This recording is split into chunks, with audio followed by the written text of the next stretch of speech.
ओम शांति।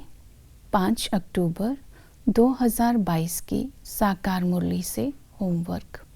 आज की मुरली से हम लक्ष्य लेंगे दूरादेशी और विशाल बुद्धिपन सबको दुबन से निकालने की सेवा करनी है।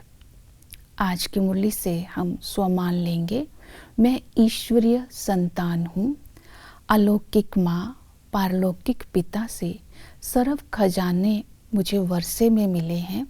इन खजानों को सेवा में लगाकर मैं विकारों में फंसी हुई आत्माओं को निर्विकारी बनने की शक्ति दे रही हूँ।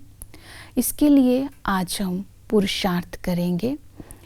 दूरादेशी बनने की धारणा अर्थात मेरे अंदर कहाँ तक आई है और मैं विशाल बुद्धि कहाँ तक बना हूँ।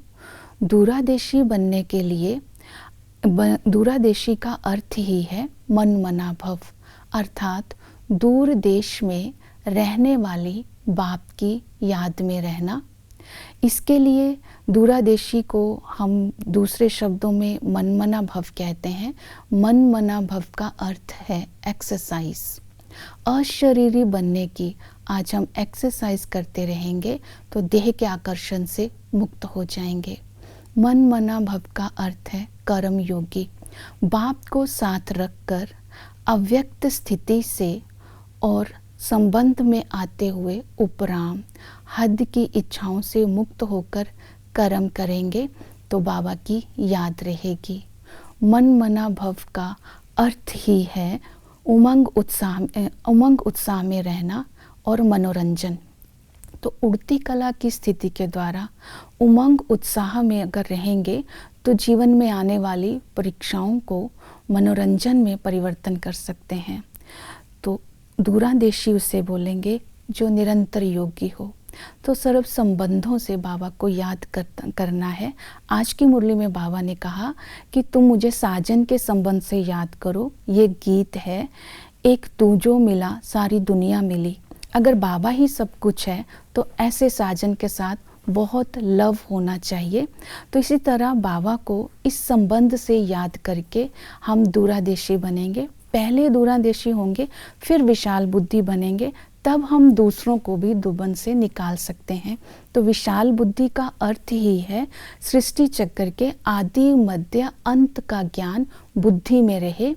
इस ज्ञान के आधार पर ही भविष्य में हम राज्य करते हैं, अर्थात राज्य पद को प्राप्त करते हैं। तो आज सृष्टि का चक्र अपनी बुद्धि में फिराते रहना है कि हम आत्मा ही श्रेष्ठाचारी थे। सतयुग में अटल अखंड राज्य था, धीरे धीरे कला उतरती आई, तो अभी हम फिर से एक सेकंड में चढ़ती कला में जाते हैं, क्योंकि हम अभी ईश्वरीय संतान बनते हैं, ब्राह्मण कुलभूषण बनते हैं, हमारा जीवन हीरे जैसा बनता है और हम ही अभी फिर से भविष्य राज्य पद ले रहे हैं। ज्ञान के आधार पर ड्रामा का ज्ञान बुद्धि में रखना है।